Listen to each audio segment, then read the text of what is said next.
most of us have picked up breathing dysfunctions or just simply bad habits over the course of our lifetime that have become habitual, that have become the way that we breathe naturally from day to day. So even if you're just sitting at home on the sofa, I don't know, watching EastEnders or MasterChef, simply by the way that you're breathing, you're telling your body that you're not safe.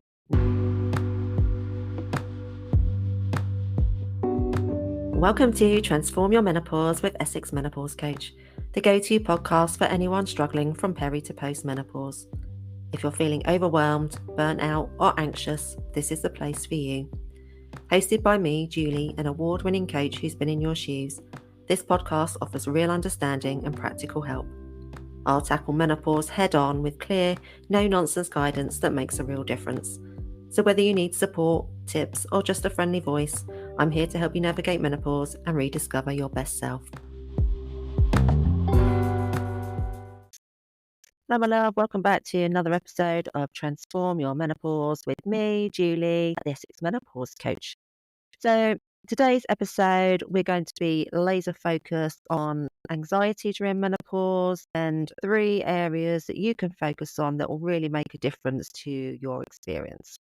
Okay, so anxiety itself, what is it? So the Oxford Dictionary defines anxiety as a feeling of worry, nervousness, or unease about something with an uncertain outcome. I think when you consider that and the changes that we're going through and experience as we go through perimenopause and menopause and back out the other side, um, it's not really surprising, is it, that we start experiencing symptoms like anxiety and low mood. So anxiety during menopause is really, really common. Statistics vary between sources, but tend to be around about the 50% mark. So that's about half of all women. A lot of the women that I work with as well describe it as something they've never suffered with in their life, and it has completely hit them sideways or has been something that's like kind of crept up really slowly. But either way, it tends to take them really by surprise. These are like busy professional women that have been in demanding roles all their lives, and now, experiencing crippling anxiety that's affecting them in all aspects of their life. So how do I see this in my clients? So clients often talk to me about have fear of driving. So getting in the car and driving an unfamiliar route or a long distance, or fear that they're, like catastrophizing. I can never say that word, but worrying if, they're going to hit the central reservation. But it could be like driving at night time. So it's something that kind of has never been there before, but then starts. Or it could be like traveling on the train, being in public places. I tend to see my clients getting less sociable, not wanting to go out so much, and feeling it at work. So you might not have previously been concerned about speaking publicly in meetings, but now feeling like, what if you forget something? And we know that statistics tell us that about 10% of women will leave their job during menopause because of how it's affected their confidence. But that would be an episode, I think, for another whole time. And how you might feel it in your body. So you might notice the sensations before you can actually put a name to it. So it could be your heart racing, like palpitations, noticing you're getting sweaty, a dry mouth, panic attack. Again, so that might kind of present around those kind of travel situations. But the main thing to know is you're definitely not alone in this, and there's plenty that can be done to help, both in the short term and long term, to get you the outcome that you want and feeling like yourself again. So what is actually going on during this time? So changes in your hormones, particularly during perimenopause, are also leading to changes in your brain. So this is why anxiety tends to overlap a lot with other symptoms like low mood, depression, rage. So I think acknowledging that first off is like your first step to getting the problem sorted. Stress, huge contributor to this. We know that estrogen has protective benefits against cortisol, which is one of your stress hormones. So less estrogen means more stress for you, even if your stress levels in day-to-day life haven't increased at all. You're just not able to cope with those changes quite so well. And menopause, as we talked about before, tends to hit at a time when you're probably going to be the most stressed you're ever going to be. So, you're at the peak of your career professionally. You might have hormonal teenagers at home. You're spinning lots of plates. You've got lots of responsibilities. So that's again another important aspect to realize and to make sure that you prioritize your own self-care so you can have a better experience. But also knowing that your adrenal glands are able to produce a backup type of estrogen, not the same type and nowhere near as much as what your ovaries do, but it's enough to kind of help smooth you through that transition. Now, if your body is in a position where it's chronically stressed, then your adrenal glands aren't going to be able to prioritize that type of estrogen because they're going to be constantly pumping out those stress hormones, cortisol, adrenaline. And then you're kind of stuck in this vicious cycle, aren't you, where you're chronically stressed that you can't really calm down because you've got less estrogen. So again, another area to really focus on. And knowing that serotonin levels take a bit of a dip as well during menopause. So serotonin is like your feel-good neurotransmitter. We know about 95% of that is produced in your gastrointestinal tract. And we know that your microbiome takes a dip as well during perimenopause and menopause. So knowing that, you can then shift your focus on your diet to improve that, to improve the amount of serotonin that's being produced. And again, that will support you to help alleviate that symptom. So, as always, I'm going to break this down into really super simple things that you can take away from the episode that you can go and put in place to really help you rein in that menopausal anxiety. Number one, we're going to start with breath work. So, your breath enables you to directly tap into your parasympathetic nervous system. So, that's your rest and digest state. Now, you take around 21,000 breaths per day. And your body, your brain is constantly reading those signals to check if you're in danger or not. Now, one of the ways it does that is by monitoring your breathing. So if you're breathing in a way that is shallow, is quite fast, like you're breathing to your chest, your shoulders are tight, that is signaling that you're in danger, that you're in this stress state, that you need to run away from something. And then imagine that versus longer, slower, deeper breaths, then that's telling your body that you're safe, that you're able to relax. Now, if you do like a quick Google search or wherever you like to look things up, you'll quickly come across breathing techniques that can help you in particular situations or help calm you down.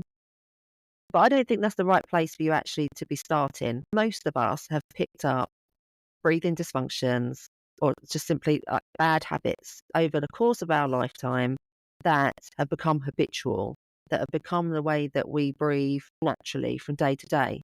So even if you're just sitting at home on the sofa, I don't know, watching EastEnders or MasterChef, simply by the way that you're breathing, you're telling your body that you're not safe. Now, you might feel that constant tightness in your shoulders or your neck. So, coming in for a breathing assessment will enable you to quickly rectify those habits. And then you will see benefits like super quickly. I'd say within 2 weeks, you'd start seeing a difference. Changing the way you breathe all of the time is going to have a much greater impact than a few breathing techniques. So if this is of interest to you, I do have an episode already recorded where it will help you start to recognize some of your own breathing patterns. And I will put the link to that up here if you're watching on YouTube, but I will also put the link into the episode notes so you can go and tune into that episode. Okay, so the number 2 area for you to focus on is hormone replacement therapy. So I see many women who present themselves first to their GP with symptoms of anxiety, maybe not aware that some of the other symptoms that they're experiencing could be related to menopause. So they're going in not really prepared that this could be perimenopause. So presenting just with anxiety. And then they end up getting prescribed antidepressants, which in a lot of circumstances may not end up working. And that's because you're not treating the root cause or the reason why you're experiencing anxiety. And that's because it's hormonal. There will be situations where antidepressants can be of benefit. If you've had an underlying anxiety disorder, then that could be beneficial to take antidepressants alongside HRT. But these are all things that you need to discuss with your prescriber. If you have already been prescribed antidepressants and you find they're not working, then would definitely be worth you going back to your prescriber and discussing the possibility of taking hormone replacement therapy, even if it's like a 3-month trial and then a review at the end of that, just so you can see if it does have an impact for you or not. And then you'll know that the reason for your anxiety is because of your hormones rather than another underlying reason. Okay, diet. So the key diet is really important in terms of variety, plant-based variety, and trying to work on increasing that serotonin that we were talking about at the beginning. So the more variety you have in your diet, the more good bacteria you have in your gut, which means more happy hormones for you.